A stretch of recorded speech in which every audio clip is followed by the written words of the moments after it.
Am a draw. Yeah.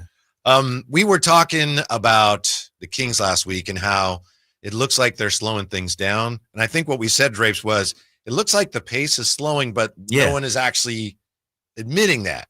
Well, it's not necessarily a bad thing, but it does seem, with DeMar now and Zach, things are slowing down in the half court sometimes where it's the ISO stuff. So I heard last night, Return of the Roar, was my favorite show on the station other than this one, with Brendan and Frankie and Chris Watkins. And Brendan had some numbers that I thought it just kind of drove home the point here. Pre-All-Star break, the Kings pace, which is what possessions per 48 minutes, that's how they tell how quickly they're playing. They were at 100.1, and post-break, the Kings are paces 96.1, which is 28th in the league. Wow. So they're the third slowest team in the league. It's again a small sample size, and so you got to take that into account. There's some variables involved. Yeah, variables. They definitely have been playing at a much slower pace since the break. Now I know a lot of people go, "Oh, well, that's a problem." I don't know that it is a problem.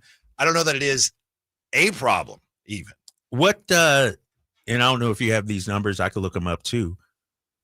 What are some of the best teams in the league? What are they averaging in pace? Yeah, I'll have to look that up for you. I think the Bulls are actually way up there, and I think the Warriors are among the leaders. Right, so playing with a quick pace doesn't necessarily guarantee. Right. The year the Kings, the first light to beam year, 2022-23, the Kings were 12th in the league. And I think a lot of people would assume they were way up there in pace. They weren't. Offensive rating was really high pace. They were 12th. So that may be their best approach with this current roster. The other thing that I don't think we talk about enough, when you have a team that struggles defensively, and this team is figuring some things out on that end, and they're making progress.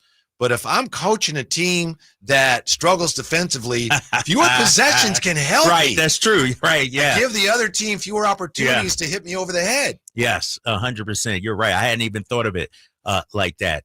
Fewer opportunities for the opponent to score. Yes. It keeps it. It's sort of like, slowing the game down, and limiting possessions. And also, too, Whitey, De'Aaron Fox, like when you add a DeMar DeRozan, when you add a Zach LaVine, when you add a Valanciunas, when you add LaRavia, like you can be an elite half-court team.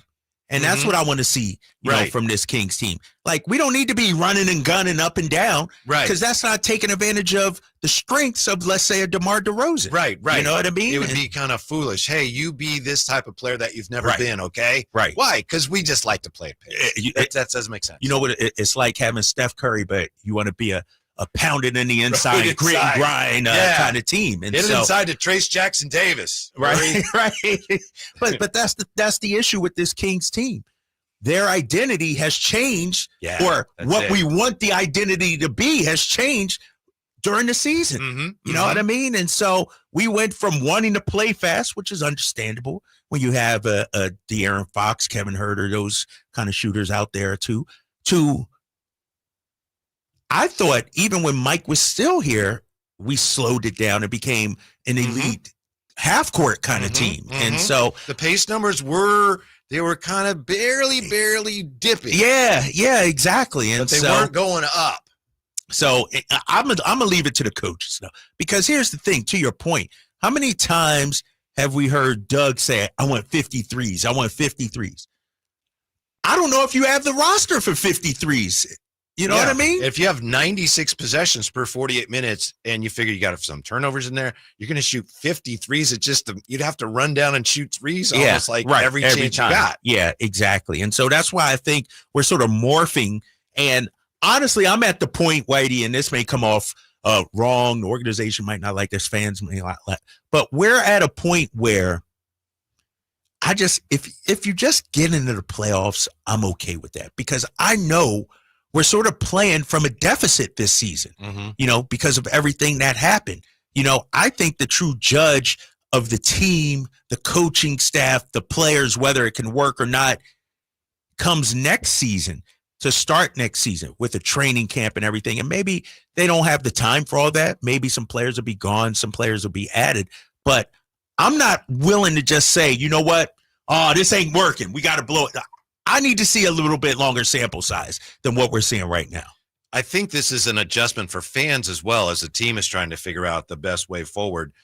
For the last 10 years at least, the Kings have been an organization that has stressed getting out and running. I mean, that was one of the issues for Michael Malone. According to the stories, Michael Malone, he had Rudy Gay and he had DeMarcus, and he didn't want to push pace. And Pete D'Alessandro, the GM, was like, no, that's what we're supposed to do. So the Kings have always wanted to do that. George Karl, in part, got the job on the strength of his fondness for getting out and pushing pace. When Mike Brown was hired, it was like, yeah, we know about defense. What about offense? What are you going to do about offense?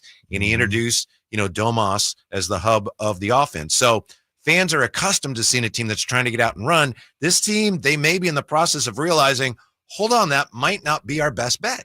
No, you're 100% right. And, and I also think too, to continue your point, you look at the roster and you say, all right, this is different now. We got JV, you got DeMar, you got Zach. It doesn't make sense to try and emulate the Golden State Warriors with this roster. Right. It just doesn't make sense. And also, this is where Doug and the front office and ownership need to get on the same page. Yes. Because if he is going to be the coach, we need to figure out, and we've talked about this before, does Monty's vision and Mike Brown's vision of how things were operating align together? Perhaps not. For me, if I'm Doug and I get this job, this is what I want to run. This is the kind of player I want. And I think it's on management to go out there and support their coach and back them up in that way. If you give the guy the job, which we think they will, then you have to commit to his vision as well. To his vision, yeah, right. At least make that part of your overall vision. Yep, exactly. And so, I mean, and that's why I think this last 18 games or whatever is sort of a, do I want them to win? Do I hope they win? Yes. But we're at a point now where what happens these last 18 to me, I'm grading on a curve. I expect them to make the playoffs. I expect them to be an 8 seed, at best a 7 seed. That's what I expect. But if it doesn't happen, that doesn't mean the whole thing was a failure. It means, all right, we got more information. Now we know what we need to do. Let's see what we can address during the offseason training camp and things like that. Last night, as you probably know, New Orleans beat the Clippers. Yes. Zion 22, 10, and 12. So Sacramento now 1.5 behind the Clippers. They have the tiebreaker, so it's effectively 2.5, but you're 1.5 behind the Clippers, 1 up on Dallas. Yep. So what do we have tonight? Clippers at Miami. We need Miami to get that yes, W. Clippers second out of a back-to-back. Ooh. Minnesota at Denver. Ooh, so we need Denver in that one. Michael Malone, come through, baby. And if you're worried at all about who's coming up from behind, Dallas is at San Antonio and Phoenix is at Houston. Okay. Now, I hate to point this out, but if Dallas were to win tonight and we the Kings tomorrow. lose Come tonight, on, Whitey, how you doing? So let's go, De'Aaron. You putting the cart before the horse here. Well, just keeping that in mind. That's the way where things are right now. Bottom line is, yeah, it's great to get help, but you've got to help yourself. Yeah, standings watch is underway. We got to be looking at all these teams. Real quick, though, before we get to break, are we still out on Zion Williamson? No, people he's phenomenal. Because remember at the deadline, people, we don't want Zion.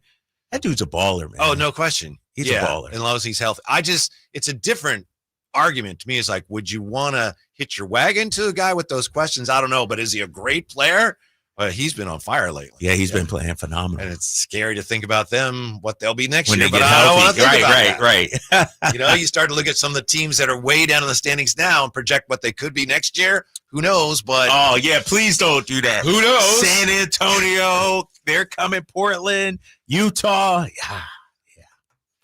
339-1140, 1-800-920-1140. Thanks for all the suggestions here. I know Jay's looking at them. And Jay is, he's in charge of the music. He may play some of them. He may not. What they saying? I might already have a few, might not. Well, give me a couple. Oh, my goodness. CCR, have you ever seen The Rain? Okay. How about Raindrops Keep Falling on My Head? I saw that a few times. Purple Rain, like you said, James. Yeah. Blame It on the Rain. Okay. Yeah.